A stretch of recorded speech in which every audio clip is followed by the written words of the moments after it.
सभी को नमस्कार। करियर फर्स्ट चैनल पर आपका स्वागत है। डिक्टेशन लिखने के लिए तैयार रहें।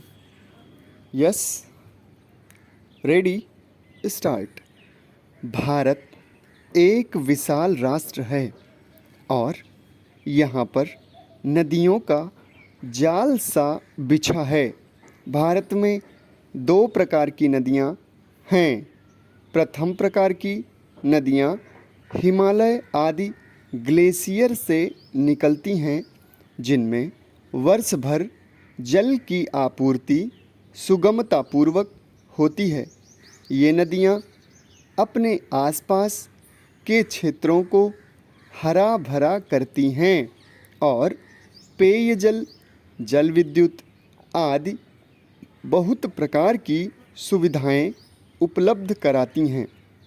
यद्यपि इन नदियों में गर्मी के मौसम में पानी की कुछ कमी हो जाती है, परंतु इतनी अधिक कमी नहीं होती कि इनका पानी सूख जाए।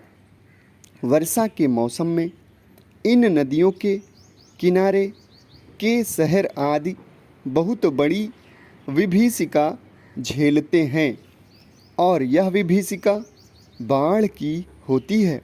बाढ़ के कारण अपार धन जन की हानि होती है। यद्यपि सरकार राहत कार्य द्वारा इस विभीषिका को कम करने का प्रयास करती है, परंतु नुकसान अनुमान से अधिक होता है। हिमालय से निकली नदियों में एक ही मौसम में बाढ़ आना इन विभीषिकाओं को और बढ़ा देता है और धन जन की अपार हानि होती है। इन नदियों में गंगा, यमुना आदि प्रमुख हैं। द्वितीय प्रकार की नदियों में प्रायद्वीपीय नदियाँ आदि हैं, जिनका उद्गम किसी पहाड़ी प्रदेश से होता है तथा ये मुख्यतः दक्षिण भारत में बहती हैं।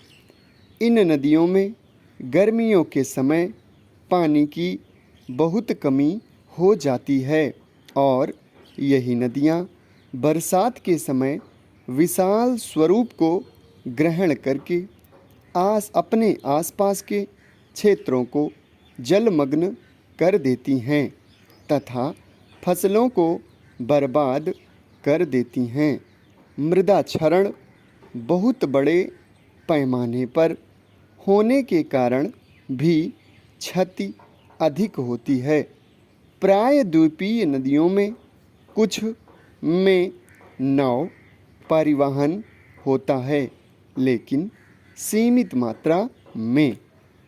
इस प्रकार इन नदियों में पानी बहुत रहता है, लेकिन उसका उपयोग ठीक ढंग से नहीं हो पाता है। बरसात के समय ये पानी फालतू बहकर समुद्र में चला जाता है और मनुष्य को दो तरफ से क्षति होती है। प्रथम तो धन जन की हानि और दूसरे प्रकार से जल की हानि। भारत की सभी प्रमुख नदियों के जल को विशेषकर बाढ़ के समय प्रयोग करने के लिए महत्वाकांक्षी नदी संपर्क योजना को प्रारंभ किया गया है। इस परियोजना की यदि हम पृष्ठभूमि में जाएं तो इसका प्रारूप बहुत पहले ही रख दिया गया था।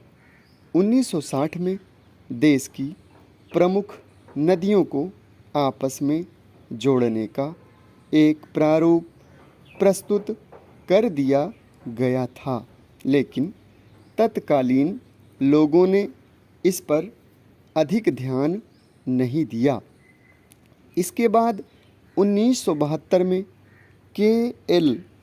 राव ने औपचारिक रूप से यह परियोजना पेश की, जिसमें कावेरी नदी को गंगा से जोड़ने का प्रस्ताव था। समाप्त।